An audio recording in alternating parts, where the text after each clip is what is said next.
2, 3, 4, 5, 6, 7, 8. 1, 2, 3, 4, 5, 6, 7, 8. Il y a un truc hyper important dans votre enchaînement, c'est vraiment l'inspire. Ça dessine très fort. Il y a un truc vraiment qui s'ouvre vers le haut qui est hyper beau. 5, 6, 7, 8. 1, 2, 3, 4, 5, 6, 7, 8. 1, 2, 3, 4, 5, 6, 7, 8. Ça commence à bien s'ancrer dans vos fibres. Ok, ils sont prêts. De résidence en résidence, ça fonctionne comme un millefeuille en fait. C'est des couches qui se déposent. La précision dans l'espace, les jeux de scène, des choses qui étaient un peu générales dans la résidence précédente. Et là, c'est concret. Entre le deuxième stage et le troisième, on a eu deux week-ends où on a pu travailler plus en profondeur sur les scènes, réviser la scénographie, etc. Là, on a beaucoup appris les textes, surtout comment on se place. Après, là, on fait un petit peu aussi les décors. Par exemple, le rameau, quand on l'a et tout.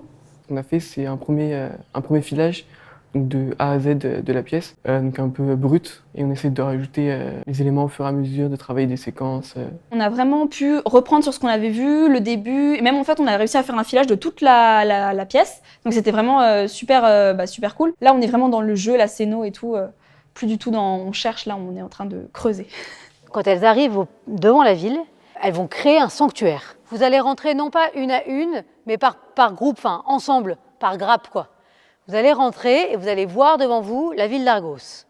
Vous allez regarder le plateau et là, vous allez décider, sans dire un mot, que c'est ici que vous allez établir votre campement, établir votre sanctuaire. De là, il y en a les deux couples, les deux binômes gaffeurs vont commencer de se mettre en route pour tracer le rectangle. Tant que le rectangle, en fait, n'est pas tracé, on est à l'extérieur de ce rectangle. C'est un endroit sacré. On ne le traverse pas, on ne l'arpente pas, on attend qu'il soit créé pour voir ce qu'on y fait. La deuxième règle qu'on se donne, c'est que dans cet endroit sacré, on n'a pas le droit de marcher avec ses chaussures. Donc, ceux qui sont restés derrière pendant que le rectangle se faisait vont retirer leurs chaussures. Comment tracer cet espace de manière en même temps simple et visuellement forte ? Donc, il y a eu plusieurs discussions, plusieurs options. On s'est arrêté finalement sur l'option du gaffeur, ou une chose très concrète et un peu aride. Donc, elle forme simplement un carré et elles se mettent à l'intérieur de celui-ci pour agir.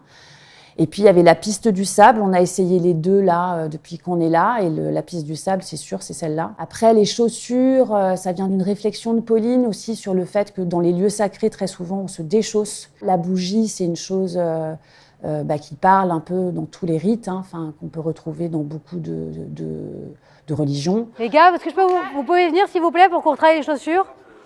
Donc en fait, ce que je voudrais qu'on essaye là, il faut tester des choses, encore une fois, je ne suis pas sûre que ça marche. Et l'intention, quand vous allez déposer ces chaussures, c'est vraiment comme si vous allez déposer une offrande au pied d'un dieu.